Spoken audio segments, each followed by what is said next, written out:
నాయకులు వెళ్ళిపోవడం జరిగింది, పార్టీని వీడి కొంతమంది నాయకులు ఓడిపోవడం జరిగింది. కానీ ప్రజలు ఇవాళ సంవత్సర కాలం లోపలనే మరి ఎందుకు చేస్తాంరా ఇట్లా అనేటటువంటి ఆలోచన ప్రజల్లో ఉన్నది. వెళ్ళిపోయినటువంటి నాయకులు కూడా మేము ఎందుకు వెళ్ళిపోతామా అనేటటువంటి బాధ కూడా మనం చూస్తూ ఉన్నాం. ఆ చిన్న నాయకులు కావచ్చు, పెద్ద నాయకులు కావచ్చు. ఎందుకంటే దూరపు కొండలు నునుపన్నట్టు ఏదో కేసీఆర్ గారు 2 సార్ల మరి కన్న బిడ్డల్ని చూసుకున్నట్టుగా కళ్ళల్లో పెట్టుకొని ప్రజల్ని చూసుకుంటే మాయ మాటలు చెప్పి, గారడి మాటలు చెప్పి, అర్రాస్ పాట వాడినట్టు మీరు 2000 ఇస్తే మేము 4000 ఇస్తాం, మీరు 5000 ఇస్తే మేము 10,000 ఇస్తాం, మీరు 3000 ఇస్తే మేము 6000 ఇస్తామని చెప్పి కళ్ళబొల్లి మాటలు చెప్పి ప్రజలను మభ్యపెట్టి మోసం చేసి కేవలం 1% ఓట్లు అధికంగా మనకంటే తెచ్చుకొని ఇవాళ అధికారంలో వచ్చి కూర్చున్నటువంటి వాళ్ళు కాంగ్రెస్ పార్టీ వాళ్ళు.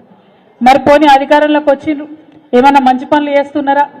ఒకసారి మన జిల్లా పరిస్థితి ఆలోచన చేయండి. ఎట్లా అయిపోయింది మన జిల్లా పరిస్థితి? నిజామాబాద్ జిల్లా ఇవాళ ఒక అనాథలాగా మారిపోయింది. సంవత్సరం అయితే జిల్లాకు ఒక మంత్రి కూడా లేరు. ఇన్ఛార్జ్ మంత్రి ఉన్నారు, ఆయన ఎప్పుడు వస్తాడో ఎవరికి తెలియదు. ఇక మనకు ఎంపీ ఉన్నా లేనట్టే. ఇద్దరు బీజేపీ ఎమ్మెల్యేలు, వాళ్ళని కొబ్బరికాయలు కొట్టనియరు, వాళ్ళని ఏం పని చేయనియరు. కాంగ్రెస్లో ఓడిపోయినటువంటి వ్యక్తులే అన్ని అధికారిక కార్యక్రమాలకు హాజరవుతామని చెప్పి తొండి పంచాయతీ పెడుతుంటారు.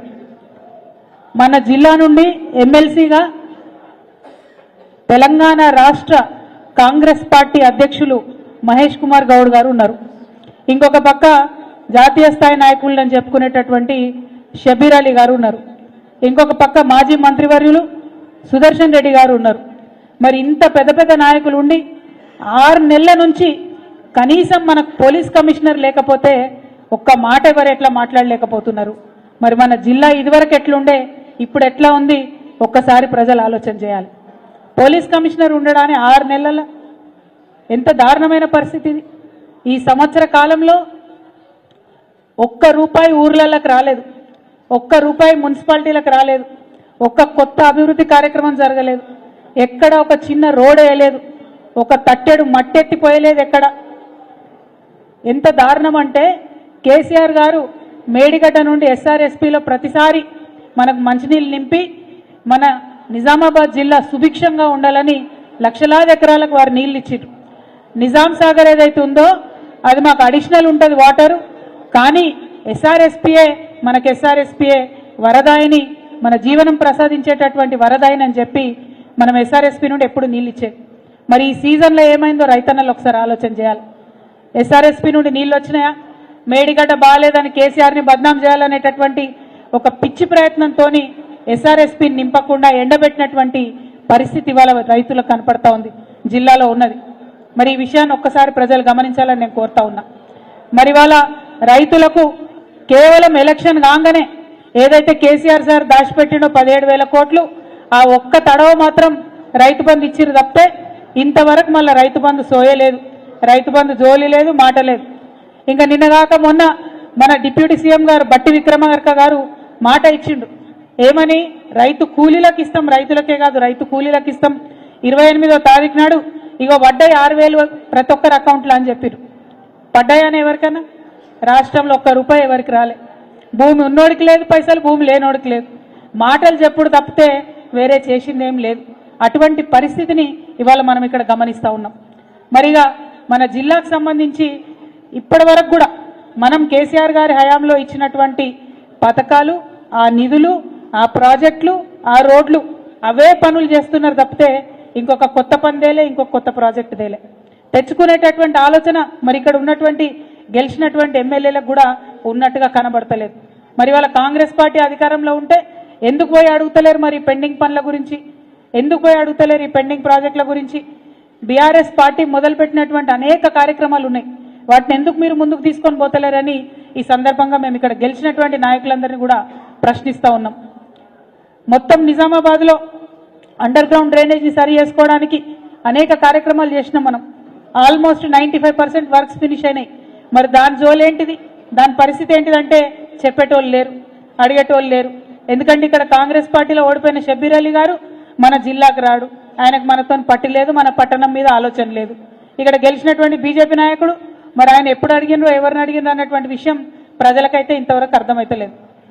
మరి అటువంటి పరిస్థితుల్లో జిల్లా ఉన్నది. ఇవాళ జిల్లాకు ఒక కమిషనర్ లేకపోతే క్రైమ్ రేట్ ఆల్మోస్ట్ 10% పెరిగింది. ఇవాళ ఎంత దారుణం అంటే తెలంగాణ మొత్తంలో ప్రతి 3 గంటలకు ఒక అత్యాచారం జరుగుతున్నది మహిళల మీద.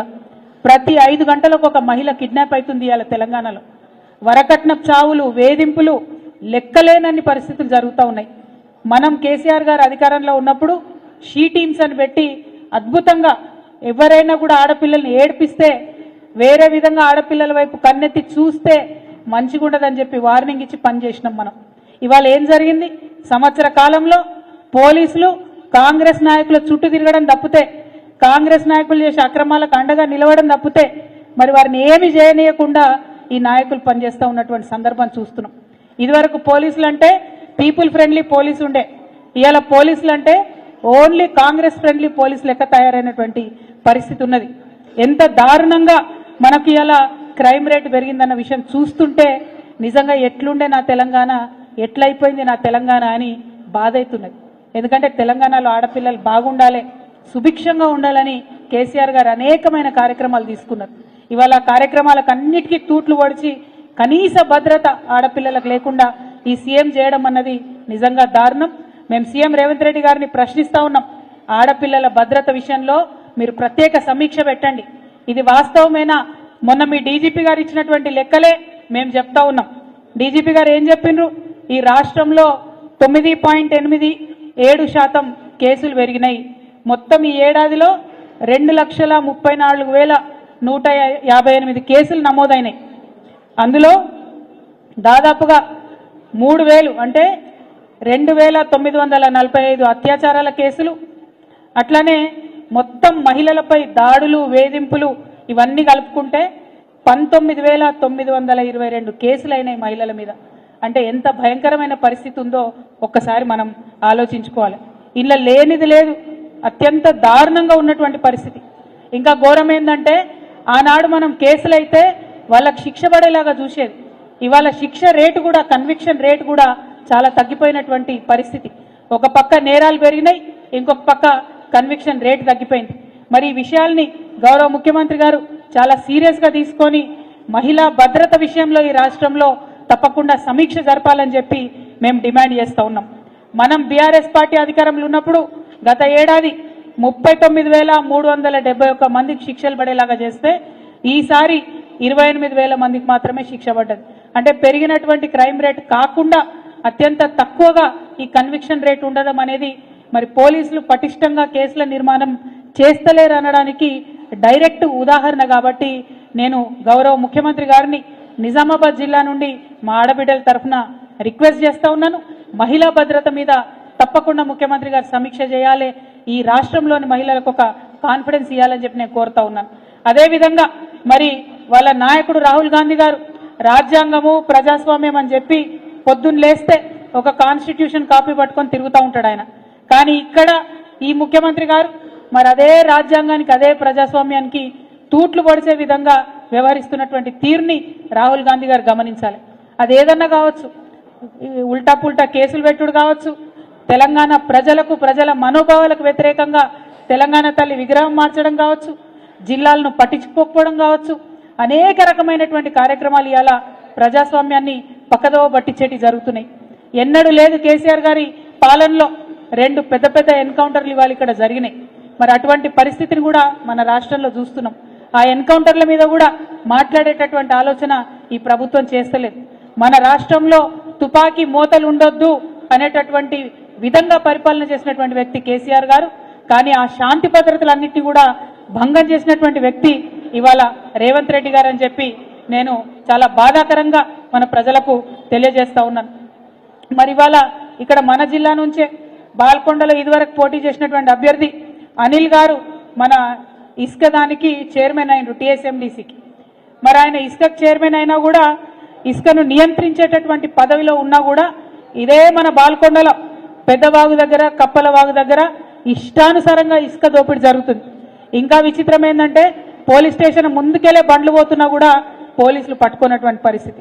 మన హయాంలో ఇసుకకు సంబంధించి ప్రభుత్వం నుండి పాలసీ చేసి ప్రజలకు తక్కువ ధరకు ఇసుక దొరికే విధంగా చాలా పర్ఫెక్ట్గా వాగులు దెబ్బతినకుండా ఇసుకను మనం నియంత్రించినటువంటి పరిస్థితి, మైనింగ్ ఆదాయం పెంచినటువంటి పరిస్థితి. ఇవాళ మైనింగ్ ఆదాయం జీరో అయింది, కాంగ్రెస్ నాయకుల ఆదాయం మాత్రం చాలా పెరిగిపోయింది.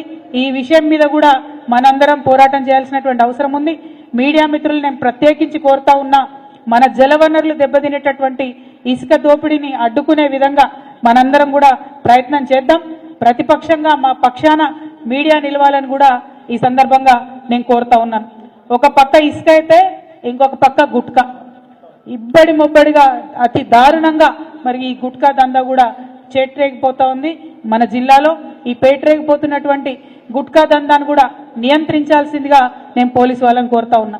మరి జిల్లాకు పోలీస్ బాస్ లేకపోతే, టోపీ లేకపోతే, లాఠీ లేకపోతే భయం అనేది ఉండదు. ఇప్పటికన్నా త్వరితగతిన మా జిల్లాకి పోలీస్ కమిషనర్ని మరి తీసుకొని రావాలని చెప్పి అధికారంలో ఉన్నటువంటి పెద్ద నాయకులు ఉన్న జిల్లా కాబట్టి మహేష్ కుమార్ గౌడ్ గారిని, సుదర్శన్ రెడ్డి గారిని, షబ్బీర్ అలీ గారిని నేను ప్రత్యేకంగా కోరుతా ఉన్నాను. అదేవిధంగా మీకు తెలుసు, మన రైతులకు సంబంధించి రుణమాఫీ చేసినాం 100% రుణమాఫీ చేసినామని కాంగ్రెస్ వాళ్ళు చెప్తా ఉన్నారు. నేను ఇవాళ ఒక లెక్క చెప్పదలుచుకున్న, దయచేసి మీడియా మిత్రులు నోట్ చేసుకోవాలి. టీఆర్ఎస్ పార్టీ గతంలో ఉమ్మడి జిల్లా కామారెడ్డి, నిజామాబాద్ కలిపి 3,79,000 మందికి రుణమాఫీ చేసినాం. ఇలా కాంగ్రెస్ ప్రభుత్వం కేవలం 2 లక్షల మందికి రుణమాఫీ చేసి రుణమాఫీ మొత్తం చేసినామని చెప్తున్నటువంటి పరిస్థితి. నిజామాబాద్ జిల్లాలో ఇంకా 1,02,000 మందికి రుణమాఫీ కాలేదు. కామారెడ్డి జిల్లాలో ఇంకా 75,000 మందికి రుణమాఫీ కాలేదు. కాబట్టి ఖచ్చితంగా ఈ రుణమాఫీని తొందరగా ప్రభుత్వం పూర్తి చేయాలని కూడా మేము డిమాండ్ చేస్తూ ఉన్నాం.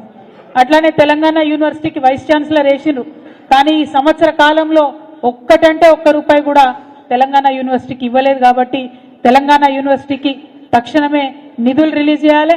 అక్కడ ఉద్యోగులు లేనటువంటి పరిస్థితి ఉన్నది, బోధించేటటువంటి సిబ్బంది లేనటువంటి పరిస్థితి ఉన్నది. కాబట్టి అడ్మిషన్స్ కూడా డ్రాప్ అయినాయి తెలంగాణ యూనివర్సిటీలో. కాబట్టి దీని మీద తక్షణమే ప్రభుత్వ పెద్దలు దృష్టి పెట్టాలని కూడా మేము తెలియజేస్తా ఉన్నాం. అదేవిధంగా నిజాం షుగర్ ఫ్యాక్టరీ సెప్టెంబర్ 17వ తారీఖు లోపల నేను తీపిస్తా దీన్ని అని చెప్పి కలెక్టరేట్కి వచ్చి మరి గౌరవ ముఖ్యమంత్రి గారు మనకు ఎంపీ ఎన్నికల సందర్భంలో మాట ఇవ్వడం జరిగింది.